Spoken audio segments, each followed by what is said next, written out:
Airris, Mr. Friendly Vibe, and Jasmine. Airris said, after the dinner and he went to work out the next morning, he said he's feeling guilty that he's not on the same level as Jasmine. And then says that he's attracted to her. No, he's not. He's not attracted to her. I can't stand Airris. The more I watch him, I can't stand him. And it starts with when he comes back from the gym and she has breakfast. Who's sitting there with AirPods in your ear while you're having breakfast with your wife on your honeymoon? Who does? I mean, you couldn't come to my house. I've known you for 30-some years. You couldn't come to my house and sit with me at the table and eat with the AirPods on. I'd be like, can you take those off? And you're not on. I'd be like, it's disrespectful. It was so disrespectful. It's disrespectful, but his poor eye contact. Oh, but that's been there from day one. Eye contact. It just bothers me so much. He had the AirPods in like he was listening to instructions or the soundtrack for that conversation, okay? And the only way he's going to look at her is if he's forced to. He was forced to look at her at the altar. They were looking at each other. They were forced to look at each other, right? They're sitting eating breakfast next to each other. So they're not looking at each other.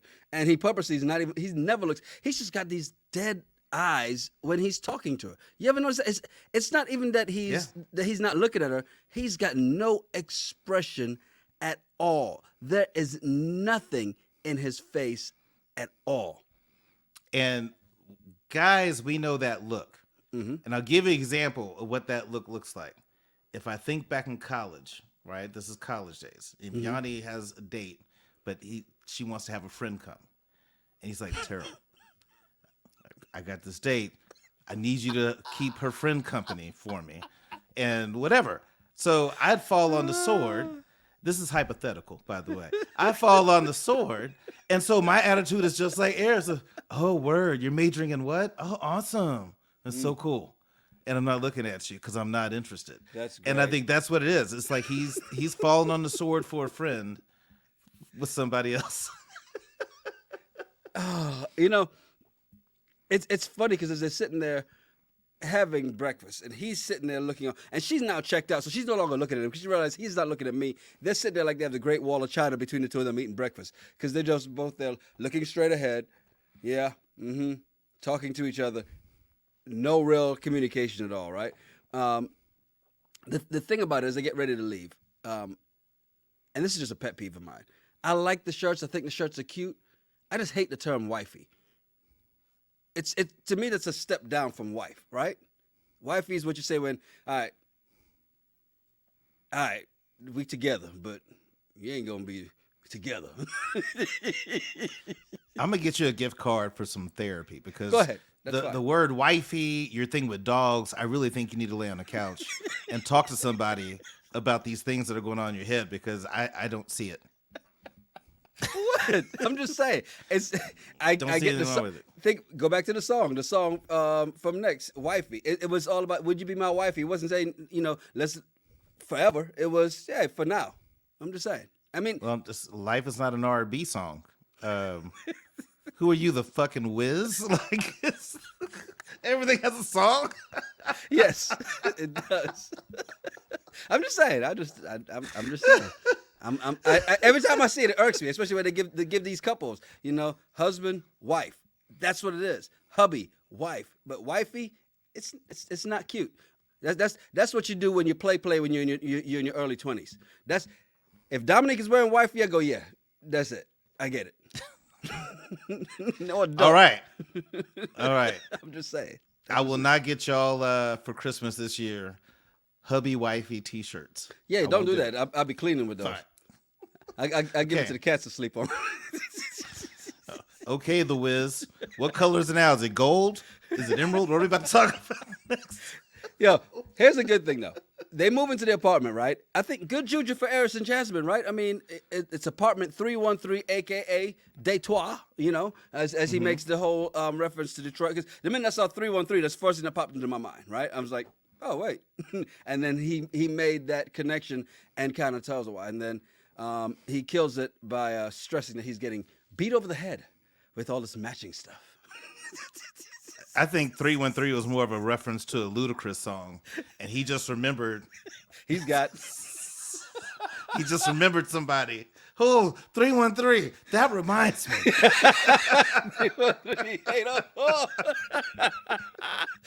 It's funny you should say that because I want to show you this because I know you didn't watch the after party. I watched the first half of the after party, right? Nisha brought this up earlier. She said, I know you guys don't like to hear about the chit chat on the after party, so my apologies. But Jasmine said the female Airris last had sex with was a female she knows. They both knew they both.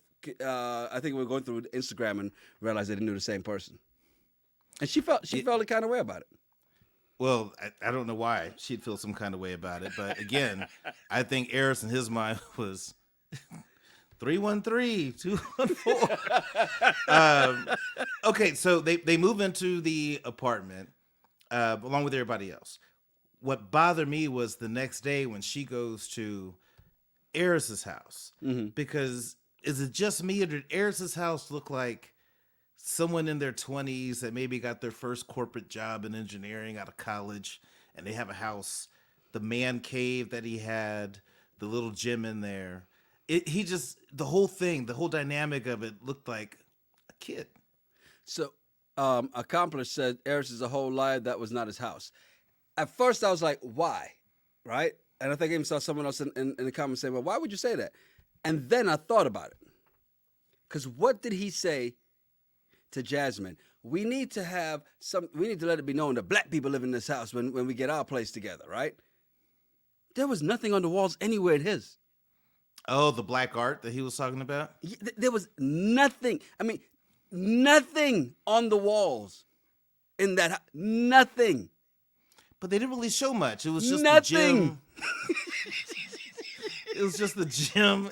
There was barely paint on the walls. Well, there wasn't even a different color.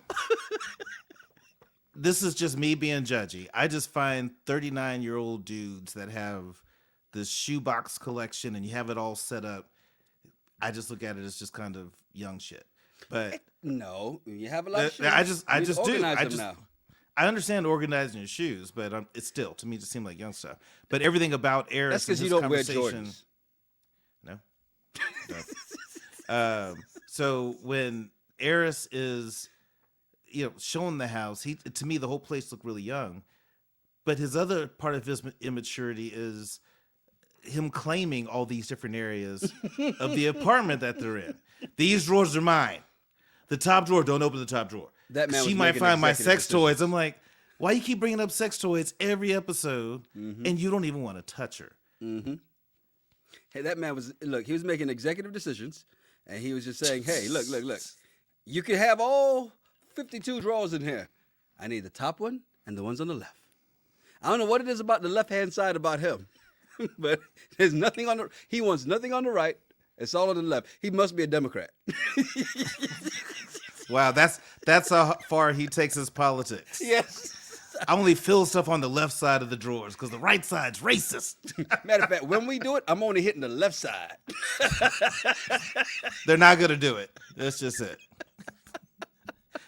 Yeah, I mean, the whole executive deal, it plays into what a lot of people said about him being either controlling or wanting to be this king. Feed me grapes. Yes. All this other stuff. Mm-hmm. This is mine. It's not a conversation. It's not like, hey, what side of the bed do you like? What side of the bed do you like? It's just, I'm claiming this. I'm making an executive decision. Yeah. He's a problem. And the fact that she's like, well, this is the, I just realized that my husband's bossy. You just realized that? But let's be honest. Airris was out here just making decisions for his friend/roommate, not his wife. Remember, he gets a friendly vibe. Tonight, I mean, he had that eat the cake anime vibe about him. It's like, you better not touch these 3 drawers or else. Yeah, Gina has a great point. She says, remember how we talked about Airris' cousin? Turns out she was right. What we say? I said, that's the kind of person you want in your corner who's going to tell you the real. Mm-hmm.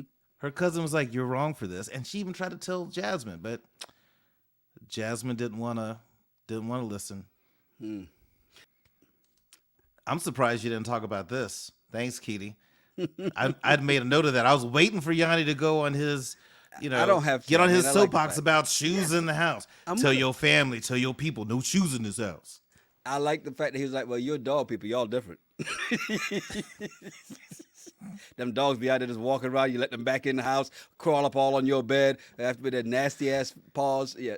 Hey, I was going to leave it alone. I've already been called a doggist. It's almost like she's the new cellmate. Hey, welcome to my cell. Look, when you pee, you stand up because we only pee standing up in this cell.